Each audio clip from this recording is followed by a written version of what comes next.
Alhamdulillah, ashhadu an la ilaha illallah wahdahu la sharika lah, ashhadu anna Muhammadan abduhu wa rasuluhu, amma ba'du. Juste, chauffe. Si tu vois que ça devient bleu là,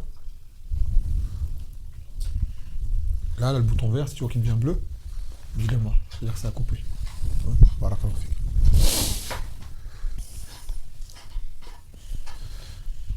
طيب donc أولا نعتذر لتأجيل هذا الدرس إلى يومنا هذا، لكن بمناسبة دعوة أحد إخواننا هنا في بيته ففكرت على أنني ألقي هذا الدرس الآن مع إخواني الموجودين بإذن الله تعالى. Donc je m'excuse, le ders normalement était prévu pour hier soir, comme le vendredi, mais vu qu'en occasion d'une invitation chez un de nos frères à Fardil, Hafizahullah Ta'ala, et que d'autres frères sont venus, donc j'ai dit, pour l'occasion, ce ders se fera à leur compagnie. Ce qui est, Inch'Allah, profitable pour plus de monde. Et ce sera également une occasion de se faire un rappel mutuel. Bismillah Ta'ala. Dans le dernier ders, on avait pris un hadith que je pensais être le dernier du chapitre, et quelque chose qui n'est pas le cas, qui était Fadl al-Masajid al-Thalatha, le mérite des 3 masajid, ceux pour lesquels il est permis d'entreprendre un voyage. Ils sont Al-Masjid al-Haram, Al-Masjid al-Nabawi ou Al-Masjid al-Aqsa. Ces 3-là seulement pour lesquels il est permis de faire un voyage en but de viser un lieu particulier en guise de ta'abbud ilallah subhanahu wa ta'ala. Taïb. On va finir par le dernier hadith en fait qui est le 160e et le 20e du fasl, qui est Fadl al-Amr bil Ma'ruf wa an-Nahy 'anil Munkar, qui est le mérite de l'ordonnance du convenable et de l'interdiction du blâmable. Sachez, comme je le rappelle souvent les frères, que cette mas'ala-là, al-amr bil ma'ruf wa an-nahy 'anil munkar, wa ashaq ma yakun 'ala an-nas, wa aslu al-jihad. C'est la base du djihad, c'est ça. C'est ordonner ce qui est bon et interdire ce qui est mauvais. Et chacun à son niveau. Mais la base de la religion, certains ulama, ils ont dit que s'il y avait un 6e pilier dans la religion, ce serait celui-ci.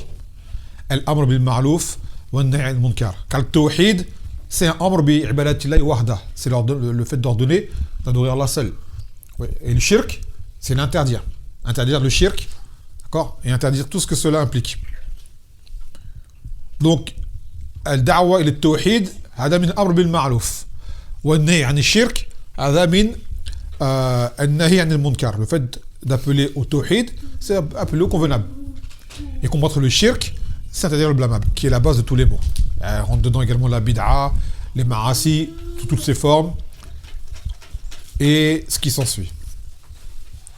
وَاعْلَمُوا أَنَّ الْأَنْبِيَاءَ مَا قُوتِلُوا إِلَّا لِأَجْلِ هَذِهِ الدَّعْوَةِ, que les prophètes n'ont pas été combattus et rejetés par leur peuple, si ce n'est pour cette da'wa-là. Principalement, c'est le tawhid, et كذلك الأمر بالمعروف والنهي عن المنكر, lorsqu'ils appelaient leur peuple à cesser leur transgression, à cesser leur péché. Voilà pourquoi des prophètes ont été tués par leur peuple.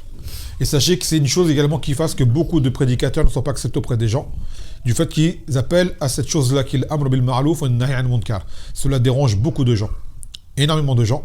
Cependant, c'est un fard fi hadil ummah, une obligation pour cette communauté, et c'est un fard qui fait, si certains s'en occupent, d'autres n'ont pas à le faire, mais malheureusement, déjà ceux qui s'en occupent ne le font pas comme il le faut, car c'est une charge qui est très lourde, et en plus ils sont très peu nombreux. Donc en réalité, cette qa'ida ne sera pas une excuse pour nous.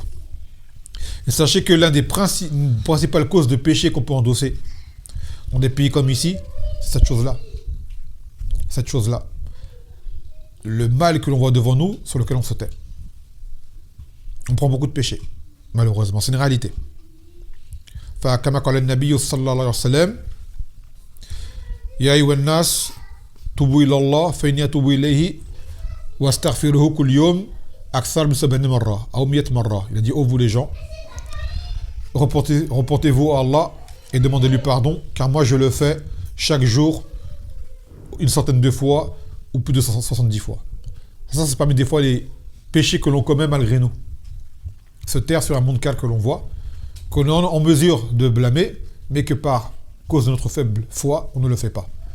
Et on endosse des péchés. Et cela peut aller plus loin, comme va le stipuler ce hadith qu'on va prendre aujourd'hui, Inch'Allah.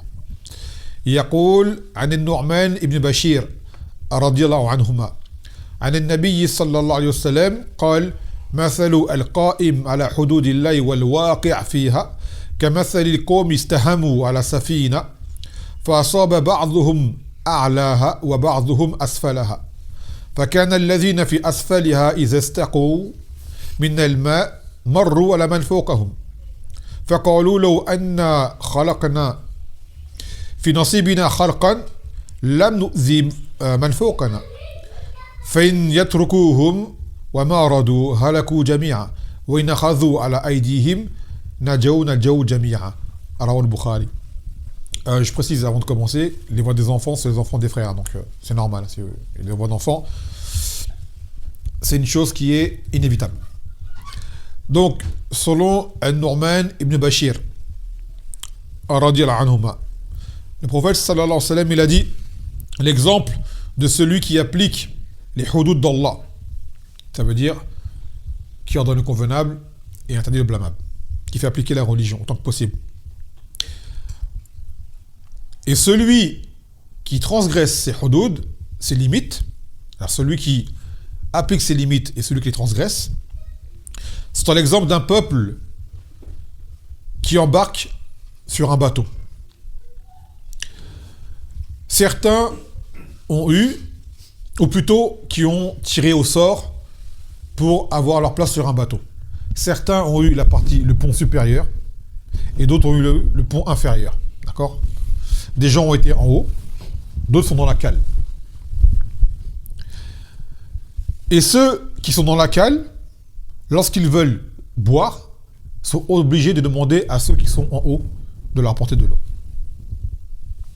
Donc ils ont dit, ceux qui sont en bas dans la cale, si nous faisions un trou dans la cale, dans notre partie à nous, comme c'est un bateau, il y a quoi en dessous ? De l'eau. Donc on n'a pas besoin de demander aux ceux qui sont en haut de les déranger pour avoir à boire.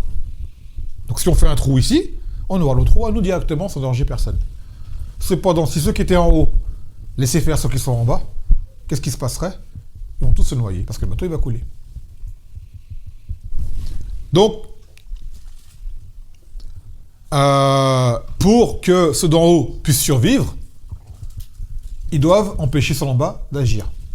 Et à ce moment-là, ils vont tous survivre. Donc c'est un hadith, l'exemple il est magnifique, il est incroyable. Et il est wadih, il est clair. Que celui qui empêche les autres de faire du mal, en réalité secourt tout le monde. N'en déplaise à ceux qui font du mal. Awalan al-Rawi, c'est An-Nu'man ibn Bashir, ibn Sa'd, ibn Tha'raba al-Ansari. Donc le rapporteur du hadith, c'est le sahabi qui est Nu'man ibn Bashir. Wakada. Al-Emir, Al-Alim, c'était également un savant, un compagnon du Nabi sallallahu alayhi wa sallam. Et son père également était un sahabi. Son père Bashir était un sahabi. Taïb. Et An-Nu'man, il est né à l'an 2 de la Hijra. Ça veut dire qu'il était jeune. D'ailleurs, il a été dit, l'auteur a dit qu'il est le premier enfant à être né après la venue du Nabi sallallahu alayhi wa sallam à Al-Medina. C'est le premier sahabi qui est né là-bas. Parmi les Ansar, afouane, précise, parmi les Ansar, min Ahl al-Medina.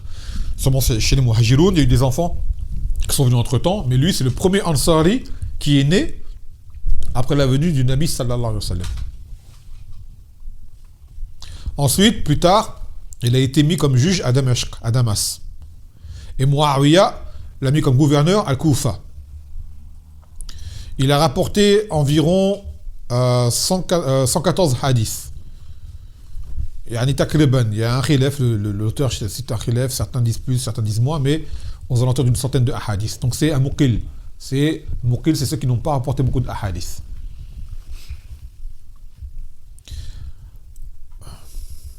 Et il est mort en l'an 64 ou 65 de la Hijra. Ça veut dire qu'il avait à peu près une soixantaine d'années. Radiyallahu anhu. Donc pour revenir au hadith, comme il a dit, مثل القائم على حدود الله أي الآمر بالمعروف والناهي عن المنكر, comme on l'a dit. Celui qui vient pour appliquer les sentences d'Allah, c'est-à-dire qui vient pour appliquer les limites, c'est celui qui qui prend le rôle de qui ordonne le convenable et interdit le blâmable. والواقع فيها مرتكبها الفاعل للمناهي. Et l'autre, c'est celui qui, malheureusement, transgresse ses limites. Donc, il a dit, c'est l'exemple de gens qui ont fait un tirage au sort pour pouvoir embarquer sur un bateau, pour savoir quelle place leur sera accordée. Certains ont eu le pont supérieur, d'autres ont eu la cale. Et comme vous avez compris, ceux qui ont eu la cale, pour boire, doivent demander à ceux qui sont sur le pont supérieur. Donc ça amène sûrement à un dérangement. Et des fois, tu es gêné de demander quelque chose à quelqu'un, une chose qui t'est indispensable. Il faut toujours que tu demandes à quelqu'un, passe-moi de l'eau, passe-moi ci. Donc, au bout d'un moment, ils se sont dit, voilà, on va trouver une solution pour ne plus avoir à déranger ceux d'en haut. Malheureusement, leur idée était très mauvaise. Et elle leur a coûté la vie à tout le bateau. Donc voilà pourquoi ceux d'en haut ne doivent pas laisser faire ceux d'en bas. Donc là on y voit, comme قال تعالى واتقوا فتنة لا تصيبن الذين ظلموا منكم خاصة. Craignez une fitna qui n'atteindra pas ceux qui ont été injustes seulement. Car des fois on va voir parmi nous des frères, alhamdoulilah, qui ont une istiqama, et ils disent nafsi, nafsi, nafsi. Je m'occupe de moi. Ça c'est vrai, tu t'occupes de toi, ta famille. Mais est-ce que cela est suffisant? Cela dépend de ton environnement. Car sache que si jamais le mal se répand et que tu es en son sein, tu en seras atteint également. D'accord? Il a dit Nabi sallallahu alayhi wa sallam, dans un hadith Salama, قال ويل للعرب من شر قد اقترب. Malheur aux Arabes d'un mal qui va se rapprocher.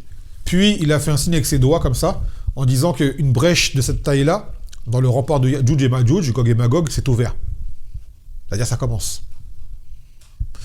Et je crois que c'est Salama qui dit est-ce que le mal va nous atteindre en notre sein il y a des gens droits? Elle a dit Naam iza kathura al-khabath. Oui, si le mal se répand, tout le monde peut en être atteint. D'accord? Donc que dire dans un environnement comme celui de la France, où déjà les musulmans sont une minorité, et qui plus est les mustaqimoun parmi eux sont aqal, encore moins nombreux, dans un milieu purement malsain, vraiment malsain. Donc ce qui touche des pays comme ce genre de pays va toucher les musulmans qui s'y trouvent. D'accord? Hormis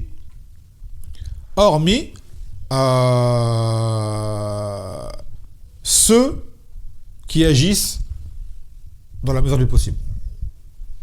Car bien sûr, stopper le mal qui s'y trouve, cela n'est pas possible. Mais tu peux minimiser les dégâts, parce que reste qu'un périmètre de sécurité autour de toi, ta famille et tes proches, et ce qui est à ton niveau. D'accord? Comme قال تعالى فلما نسوا ما ذكروا به أنجينا الذين ينهون عن السوء وأخذنا الذين ظلموا بعذاب بئيس بما كانوا يفسقون. Et lorsque les gens ont oublié ce qui leur a été rappelé, nous avons sauvé ceux qui empêchaient de faire le mal et nous avons saisi les autres d'un châtiment douloureux. Ça veut dire que les personnes qui de base s'efforcent à ordonner le convenable, à interdire le blâmable, leur issue à ce mal qui se répand, c'est ça. En sortir. Première cause pour ne pas être atteint par le mal de mujtama, de ton environnement, c'est en sortir. Première cause, d'accord? Donc la hijra par exemple, et ce qui s'ensuit. Et deuxième, si jamais tu y es, alors appliquer ta religion du mieux possible et interdire ce blâmable et ordonner le convenable dans la mesure du possible sans commettre un mal plus grand. Et ceux qui agissent de la sorte concrètement, en réalité, quand le mal va venir, il se peut que Allah Azza wa Jal les préserve pour ce qu'ils ont fait. Donc en réalité, quand tu fais nasiha aux gens, c'est pour toi. In ahsantum linfusikum wa in asatum falaha. Lorsque vous faites du bien, vous le faites pour vous-même. Et quand vous faites du mal, ça se retourne contre vous-même également. Donc en réalité, des fois, quand tu vois des gens faire du mal et que tu leur interdis ce mal, on le répète souvent, les gens vont te dire ça ne te regarde pas. Tu dis si ça me regarde. Parce que maintenant je t'ai vu faire ce mal. devant moi. Si je te laisse faire, tu vas m'attirer avec toi. Non pas que tu vas faire ce mal avec lui, mais ce qui va l'atteindre pour le mal qu'il a commis peut t'atteindre toi aussi, comme ces gens qui ont voulu faire un trou dans le bateau. Donc, en réalité, ça nous concerne. Ça nous regarde.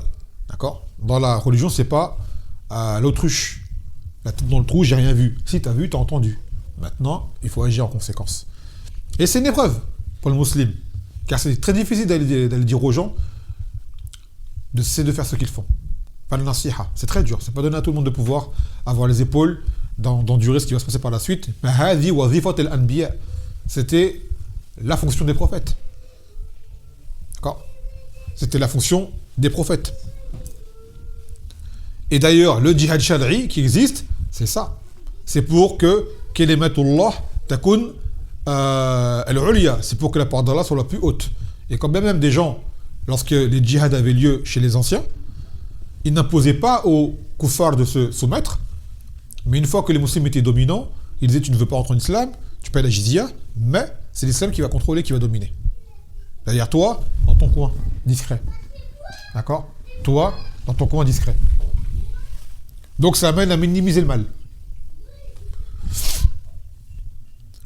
Et là, la subtilité, c'est qu'on a affaire à des gens, concrètement, ces gens du bateau, en dessous, qui ont voulu faire un bien, en fait. Leur but, c'est pas de faire du mal. Ils voulaient juste boire de l'eau et ne pas déranger les autres. Vous voyez ? Alors que dire de quelqu'un qui fait du mal sciemment ? Il disait qu'il va faire du char. Ce qu'il fait, c'est pas bien, c'est haram zahiran. C'est un haram qui est clair. Là, c'est des gens, à la base, leur but, il est bon. Ils veulent juste boire leur haja et ne pas déranger les autres. Cependant, avec le jahel qui n'ont pas réfléchi aux conséquences de leur acte, cela va amener à un mal qui va toucher tout le monde. وهذا مثال عظيم في أمتنا في هذا اليوم. C'est l'exemple parfait qu'il y a au sein de la Ummah en cette époque. Que beaucoup de gens veulent faire du bien en fait dans ce qu'ils font. Les gens ils font des graves erreurs, mais leur but c'est chercher un bien en fait. D'accord ? Mais malheureusement, la façon de faire le bien, elle sera un mal. Car les conséquences en réalité sont néfastes. Et ces conséquences, ce n'est pas tout le monde qui peut les voir. C'est les gens qui ont une basira, qui ont du ilm qui vont le voir. Ils vont dire, toi tu ne vois pas loin, moi je vois loin. Ce que tu fais là, tu penses que c'est un bien. Demain ça va tomber sur un grand mal. Un très grand mal, tu t'en rends pas compte. Mathalan, vous voyez souvent les mas'a'il qu'on citait il y a quelques temps, mas'ala, intikhabat, élection. Il y a plein de musulmans, ils vont te dire, je sais que c'est haram de voter. La démocratie, j'y crois pas. Mais on est en France et c'est un moyen qu'on a de pouvoir minimiser un mal, donc on va aller voter pour ça. On dit non. Déjà, tu vas rien minimiser du tout. Et en plus, tu vas contribuer à un mal plus grand. Parce que tu fais revivre ce ta'arout et ce hukm que Allah Azza wa Jalla n'a pas fait descendre et qui s'oppose à ta religion. Et en plus, tu ne vas rien y gagner. Tu pourras aller voter 10 000 fois, tu ne vas rien changer à ce qui va se passer. Car la mas'ala, c'est pas une mas'ala de démocratie ou d'autres. C'est une mas'ala de insan, de char, de mal. D'accord ? C'est l'être humain, il est mauvais. C'est pas en votant que tu vas enlever le mal des gens. La chose qui va emmener le mal des gens, de base, ça va être l'istiqama, la religion. Ça va être le tawhid. D'accord ? Ça va être le tawhid. Tu pourras mettre un président, un nouveau président, tu ne changeras pas le mal qu'il y a des gens autour de toi. Il ne va rien changer. Il rentre dans le cœur des gens, le président. Le nouveau parlement, il rentre dans le cœur des gens. Non, ils vont faire des lois, mais si la nature de la personne elle est mauvaise, tu ne vas rien changer à la chose. D'accord ? Donc en réalité, les solutions à beaucoup de problèmes, de base à tous les problèmes, c'est qu'il n'y a pas l'iman. Il n'y a pas le tawhid dans le cœur des gens. Et le tawhid, tu ne vas pas le faire rentrer par les urnes. Tu vas le faire rentrer par le ilm, par la da'wa. D'accord ? Par la da'wa. Et donc, beaucoup de gens, ils font des choses, ils veulent entreprendre des choses pour le bien de la ummah, justement pour que la da'wa se propage. Mais malheureusement, ils vont prendre des procédés qui ne sont pas légiférés. Ils vont dire, moi je vais faire le bien, je veux que les gens entendent parler de Mohammed sallallahu alayhi wa sallam, je veux que les gens entendent le Coran, ce genre de choses. Donc ils vont faire des choses, d'accord ? On va dire, ce que tu fais là, toi tu vois un bien, mais à la longue, il y a un grand mal qui va en découler. Tu ne le vois pas. Donc, tu as des gens de ilm qui voient ça, qui veulent mettre court à cette façon de faire, et contrecarrer déjà un nasiha, dire la personne ne fait pas ça, en l'expliquant gentiment. Si la personne s'entête tu'anid, alors à ce moment-là, ça vient avec des réfutations, ça vient avec ce qui s'ensuit. Vous savez, il y a plein de gens que vous allez voir, ils ont tous commencé, plein de mouvements qui existent aujourd'hui dans le monde, ils ont commencé par une bonne nia. Par exemple, j'ai vu il n'y a pas longtemps, j'ai écouté un truc qui concerne, comment s'appelle ce mouvement? Un truc sur les gros là. Body positive, voilà. Ça s'appelle body positive. C'est que les gens s'acceptent comme ils sont physiquement. Entre autres, les gens qui sont obèses.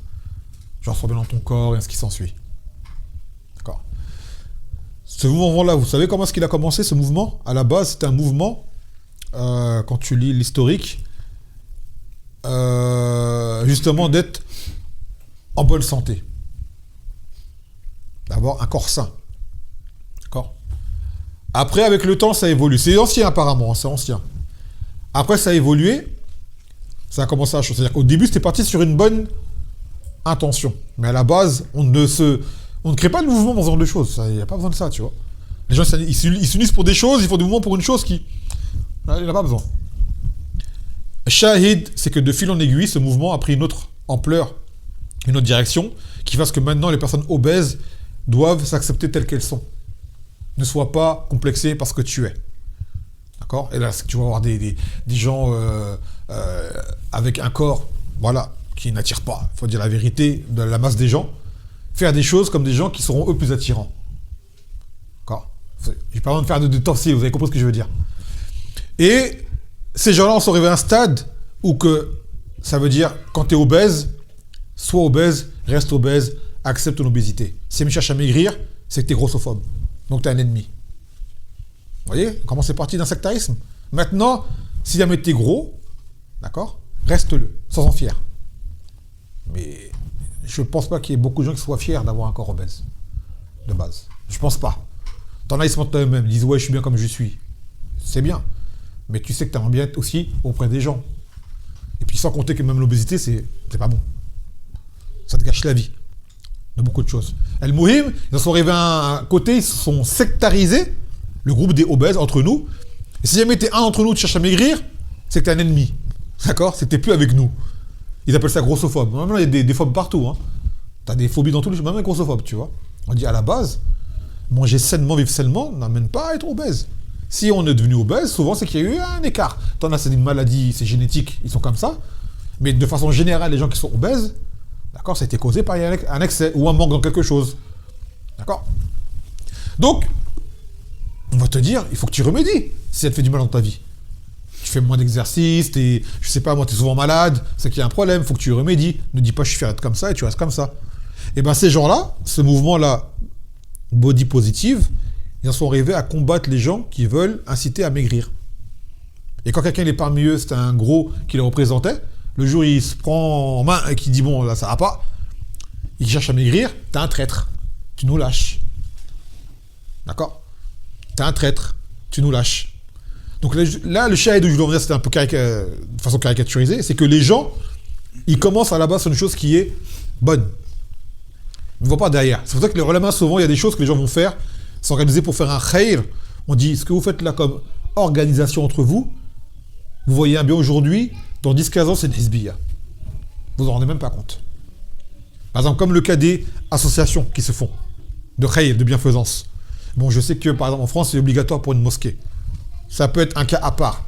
Mais les gens qui disent on fait une jam'iyya pour aider les orphelins en Afrique, pour aider ceci, cela, on dit tu fais ça aujourd'hui, demain vous êtes entre vous, celui qui est avec nous, il est avec nous, celui qui est contre nous, c'est un ennemi. Ça va finir comme ça. Et c'est ce qui se passe en général. C'est pourquoi ils disent ne le faites pas. Vous faites un bien général, sans vous enfermer entre vous comme ça. Mais eux ne voient pas loin. Et regardez aujourd'hui, la plupart des jam'iyyat, associations de bienfaisance, qui n'ont pas été imposés par l'État en soi, comme pour les mosquées, regardez c'est quoi leur hal, qui ils sont. Regardez qui ils sont et vous aurez la réponse directement. D'accord? Et t'en as, ils vont dire, on n'est pas comme ça aujourd'hui, mais dans 5, 6, 7, 8, 10 ans, on verra ça sera où. Donc avant que ça arrive, comme on dit, que la prévention est meilleure que la guérison. C'est pour ça que souvent les gens sont amenés à faire des nasa'ir sur des choses, en disant aux gens ne faites pas ça. Et les gens te prennent comme un ennemi parce que tu les empêches de faire ce qu'ils veulent. On dit si je te dis cela, c'est parce qu'il va faire un mal. Et ce mal va tous nous toucher par la suite. Donc je me dois de te dire, ne fais pas cela. Quand on dit aux gens de ne pas faire ça, on n'a pas d'intérêt derrière. Tant que tu fais pas ça chez moi, sous mon toit ou quoi, voilà. Si je te le dis, c'est qu'il y a un sabab. C'est quoi, tout le monde est même dans son coin, je vois pas, l'autre il a fait ça, j'ai pas vu. J'ai rien entendu, j'ai rien vu. D'accord. Mais, si tout le monde se tait, qu'est-ce qui se passe? Ben, le mal il se répand. Donc il faut assumer. Et il faut oublier ce côté qu'on nous apprenait avant à l'ancienne, t'es une balance. Non, il faut dire les choses, clairement. Les Sahaba, ils ont agi comme ça. Lorsqu'il y avait un homme qui avait dit, lorsqu'il y a eu un taqsim après une guerre d'un butin, et que le Nabi sallallahu alayhi wa sallam a donné des butins de différentes valeurs à différentes personnes. Un tel il a eu 100 chameaux, un tel a eu tant de chameaux, un tel il a eu ça. Il y en a un, il a dit, Wallah, il a dit, Qismatun, ma urida fiha, ma urida biha wajhullah. C'est un partage par lequel il n'y a pas eu de justice et que ce n'est pas le visage d'Allah qui était voulu. Et un sahabi, il a dit, Wallah, il a Rasulullah amma kulta. Je lui ai dit, au messager, ce que tu as dit. Il est parti le dire. Et le Nabi sallallahu alayhi wa sallam, il a entendu ça.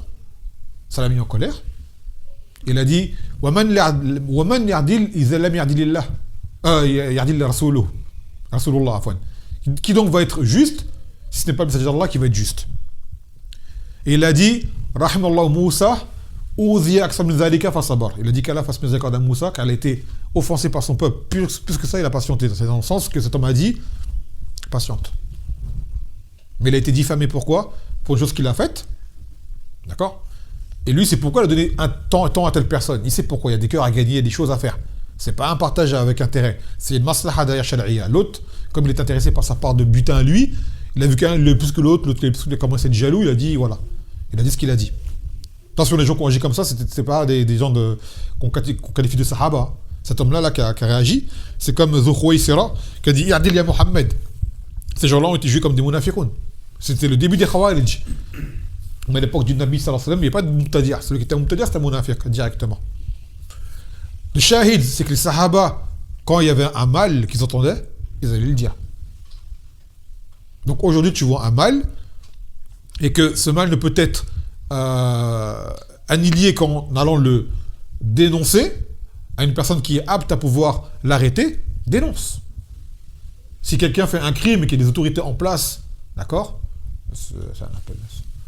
Avoir des autorités. Il n'y a pas de problème. Cette histoire, comme disait à l'ancienne, où était une balance, c'est que c'était pas ça en islam. Des fois, tu es obligé, il faut que tu ailles le dire.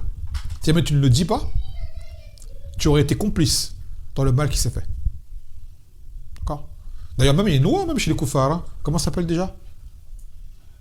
Quand tu témoignes pas alors que tu sais quelque chose. Déjà, il y a la loi non d'assistance à personne en danger. Madame, demain, tu vois quelqu'un dans un coin, là, il se fait taper par des gens. La complicité. Ouais, mais c'est un nom particulier. Quand tu dis rien. Mais un exemple. Quelqu'un se fait agresser dans la rue. Tu le vois. Tu dis, ah, si je rentre, je vais faire tabasser moi aussi. Tu vois. Et aussi, je parle, ils vont venir me chercher là. Je dis, hop, je m'en vais. Si jamais un jour, il y a un procès, quelque chose, on sait que tu étais là, que tu n'as rien fait, tu seras coupable. Car tu n'as pas aidé ces personnes qui étaient en danger.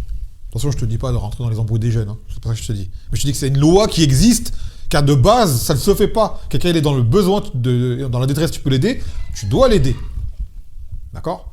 Et il y a, j'ai oublié, c'est quoi cette... Assistance à personne en danger. Ouais. Non, c'est ça que je viens de dire là. Mais l'autre truc, quand tu vois, il y a eu un mal qui s'est fait, tu l'as vu, mais tu n'as rien dit. Et après, on apprend que tu étais là, que tu as vu, et tu n'as rien dit. Il y a une loi comme ça qui existe aussi. Il y a un truc comme ça. Mais c'est pas ça ce que tu viens de dire, c'est pas ça. Non, ça c'est plus sous la complicité. D'accord. Comme il a dit le frère. Un truc de prédation. J'ai oublié un truc, normalement, quand t'as pas... Il y a un truc. Quand t'as pas dénoncé alors que tu pouvais le savoir ou quoi, il y a un délit, je crois, par rapport à ça. J'ai oublié c'était quoi. Pour te dire que même chez les koufars, c'est évident. Tu vois? C'est évident. Mais nous, à l'ancienne, on nous a appris que c'était mauvais de balancer. Alors que non. Si on a des autorités, un gouverneur, c'est pas pour rien. C'est leur travail. Sinon, c'est le Far West. Chacun fait la justice à lui-même. Et tu laisses les criminels, en te taisant sur leur mal, en les laissant faire, tu contribues à leur expansion. Et l'islam n'appelle pas à ça. L'islam, c'est une religion qui amène à la sécurité des gens. D'accord? Donc le shahid de cela, c'est que pour te dire que des gens vont vouloir faire un bien, même avec une bonne niya, mais en réalité leur acte aura des conséquences néfastes sur tout le monde. Donc il ne faut pas laisser faire. Il a dit le Nabi sallallahu alayhi wa sallam, Man ra minkum munkara, falyughayyir biyadihi, falyam yastati' fa bilisani, wa lam yastati' fa biqalbi, wa dhalika adhafu al-iman. Celui parmi vous qui voit un mal, qui le change par sa main. S'il ne peut pas, alors par sa langue. Et s'il ne peut pas, alors par son cœur, et cela est le niveau le plus bas de la foi. Donc tu dois agir de base. Mais, un shart muhim qu'on répète souvent, la yunkar al-munkar bima wa ankar minhu. Tu ne réprimandes pas un mal en faisant plus grand mal derrière. Il ne faut pas qu'il y ait des conséquences plus graves derrière. D'accord ? Il ne faut pas qu'il y ait des conséquences plus graves derrière.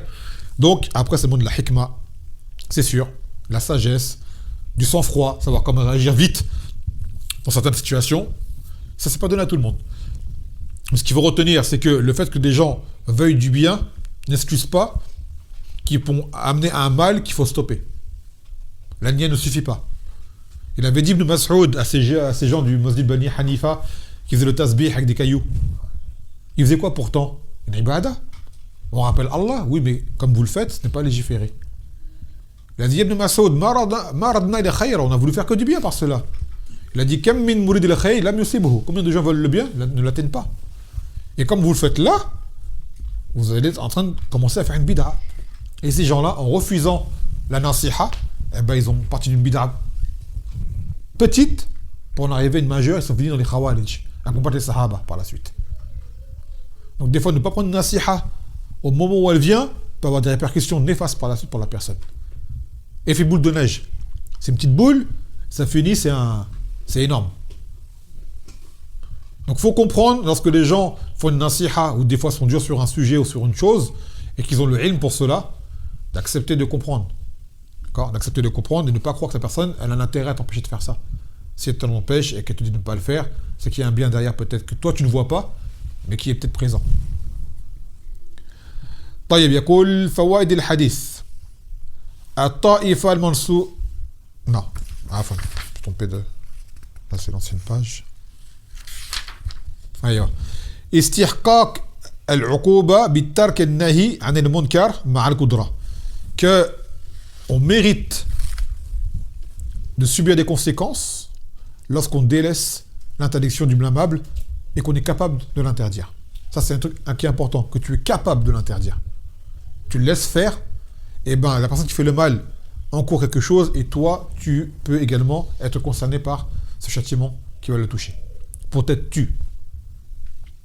خامساً أنه يجب على الجار أن يصبر على شيء من أذى جاره.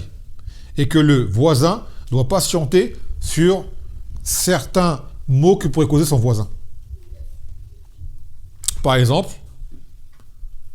dans ce bateau-là, ceux qui sont en haut doivent patienter de la demande d'eau de ceux qui sont en bas. Car ils n'ont pas le choix. Il n'y a que toi qui peux les abreuver, sans quoi ils vont faire un trou dans le bateau, vous allez tous couler. Donc donne-leur de l'eau. Patiente. Et même, encore mieux, fais en sorte qu'il n'ait pas à demander. Car souvent, tu as des gens, ils retardent. Ça veut dire, ils mettent les gens dans l'embarras. Tu as des gens, ils ont un besoin. Ce besoin, toi, tu as le moyen de le combler. Un besoin quelconque, je parle. Hein. D'accord ? Et la personne, tu sais qu'elle est dans ce besoin-là. Toi, tu peux combler ce besoin-là. N'attends pas qu'elle te demande, qu'elle soit gênée. Agis. Agis. Un exemple, je donnais tout bête. Imagine. Un frère, tu vois, je sais pas, moi, dans la rue, il marche. Il fait froid.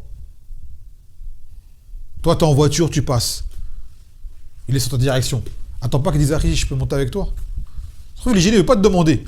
Mais il fait froid, il marche. Tu t'arrêtes, tu dis, Harry, toi, je t'emmène. Par exemple, tu sais qu'il va au masjid ou il va à un endroit où tu vas toi aussi. Attends pas qu'il te demande. Tu vois ? Tu peux l'aider, ouvre ta porte et aide-le. Prends-le avec toi. Tu as des situations, des fois, tu as des gens, tu as un besoin, quelqu'un a conscience de ce besoin, il peut t'aider, mais il m'a pas demandé. Mais peut-être qu'il est gêné de demander. Toi, anticipe, fais la chose. Facilite-le. Donc là, deux fois, ton voisin, il a une haja qui peut être dérangeante, mais si tu laisses dans ce besoin aura des conséquences qui vont tenir à toi aussi. Donc patiente. Par exemple, je sais pas, ton voisin, il y a une fuite d'eau ou je sais pas quoi et il tape. Ça te dérange. Il tape. Tu dis, arrête de taper. Si je tape pas, l'eau, elle va couler même chez toi. Donc, vaut mieux taper un petit peu aujourd'hui, tu sois au sec, que je laisse, et dans quelques temps, c'est tous les mêmes qu'il faut refaire parce que voilà. Patiente sur les coups de marteau, même si c'est à minuit, il n'y a pas le choix, demain il travaille, il a ce temps-là de libre, laisse-le taper. C'est pour le bien à tout le monde, de tout l'immeuble, sinon il y aura des fuites. Un exemple, je donne. سادسا درء المفاسد مقدم على جلب المصالح. Que repousser un mal prévaut sur le fait d'apporter un bien. C'est une règle qui est très importante. Ces gens avec l'eau, qu'est-ce qu'ils voulaient faire? Le trou dans le bateau, c'était quoi leur but? Pour boire. Donc c'est le maslaha. C'était pas pour faire une piscine. C'était pour boire de l'eau. Donc c'était pour un bien. Cependant, ce bien, il allait causer quoi? Une mafsada. Donc vaut mieux qu'ils aient soif plutôt qu'ils fassent un trou et qu'on coule tous.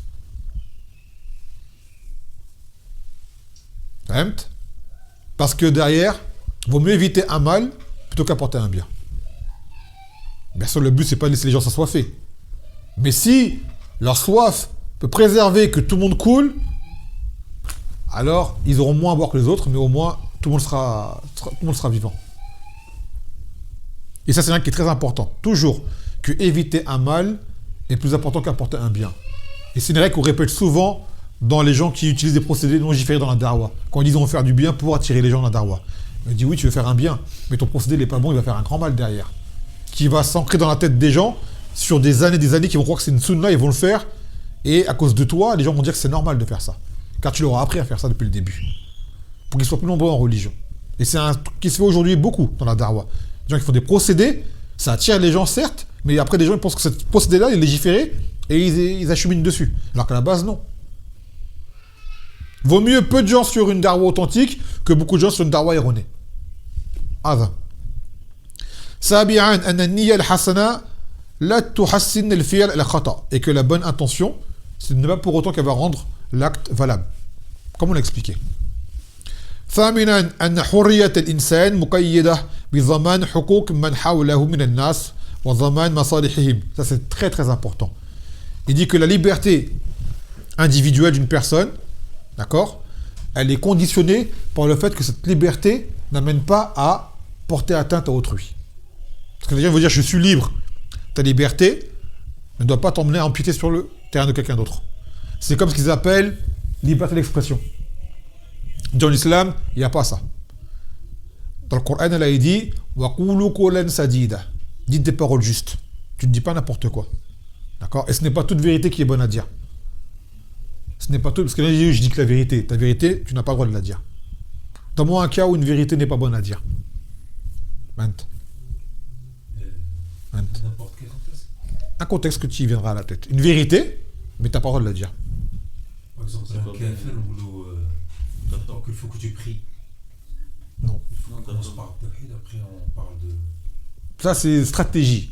Mais non, Par sinon... rapport au mal qui va venir après. Ah. Par rapport à un mal qui vient après.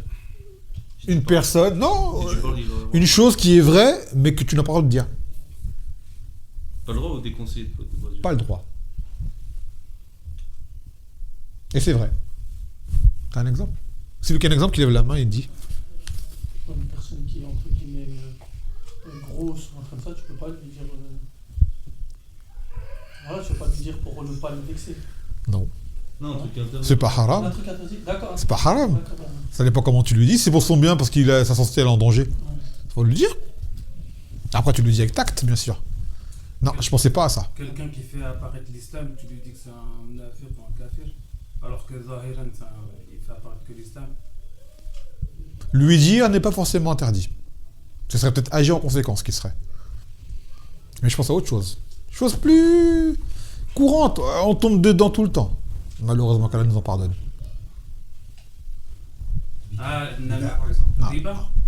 Ahsant, el-riba.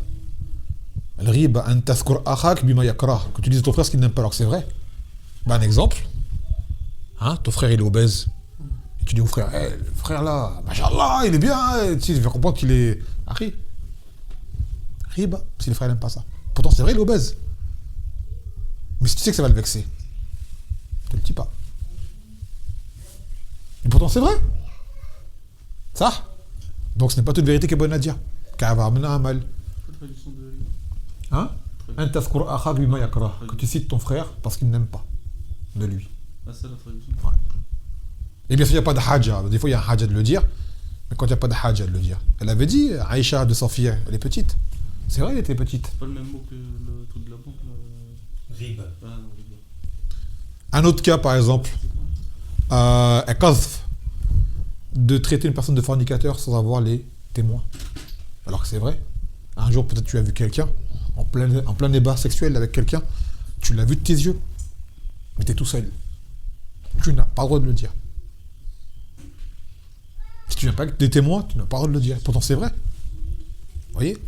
Donc, ce n'est pas toute vérité qui est bonne à dire. Et encore, des fois, tu as même des vérités, et elles vont apporter un plus grand mal qu'un bien. Tu n'as pas à le dire à ce moment-là. Donc, ça, c'est des règles qui demandent de la hikmah, de la basira. Et, kazalik, liberté d'expression, en islam, il n'y a pas. On n'est pas libre de dire ce qu'on veut. Il y a des choses qu'on n'a pas le droit de dire. D'accord. Par exemple, la liberté d'expression, ça nous blasphème. Se moquer de la religion. Même celle des gens du livre, la religion ne se moque pas de la religion. Parce que ça va amener à ce que quoi? Et ils vont faire quoi eux derrière? Et ouais, ils vont répondre en insultant Allah Azza wa Jalla, comme dans le Coran il a dit. Fiyasubbullah bighayri ilm. Ils vont insulter Allah sans savoir ce que toi tu veux insulter leur divinité, ils vont insulter la tienne également, en contrepartie. Donc, liberté d'expression, ça amène à tous les mots. À la moquerie des gens, à sortir sur le khurouj à fois sur les gouverneurs, à critiquer tout et rien, gratuitement, ainsi de suite. Donc en islam, il n'y a pas de liberté d'expression et ni de liberté individuelle si celle-ci déjà enfreint la religion, d'une part. Parce que des fois, tu peux être tout seul chez toi, faire des choses qui nuisent à personne, mais c'est interdit que tu le fasses. Par exemple, boire un verre d'alcool. Tu es chez toi tout seul, tu nuis à personne, mais tu n'as pas le droit de boire de l'alcool. Tu n'es pas libre. Ce genre de choses. Mais tu as d'autres choses qui pourraient peut-être être permises, mais nuire à autrui. Donc tu n'es pas libre de le faire à ce moment-là. Et ça, c'est encore un beb Aoussa. Donc le muhim, d'accord, que là, l'exemple, c'est qu'eux étaient libres de boire.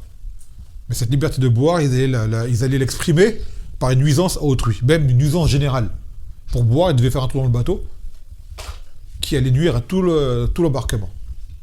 Donc, ceux d'en haut les ont empêchés d'agir. Donc, souvent, cette réponse de « ça ne te regarde pas », tu dis « ça me regarde ». À partir du moment où je suis issu, je t'ai vu, je t'ai entendu faire, j'en suis témoin, maintenant ça me regarde. Donc, il t'est permis à ce moment-là de faire inkar al-munkar, mais tu le fais de la meilleure façon. طيب فهذا الذي أخذنا اليوم نكتفي بهذا القدر فسبحانك وبحمدك لا إله إلا أنت أستغفرك وأتوب إليك والسلام عليكم ورحمة الله وبركاته.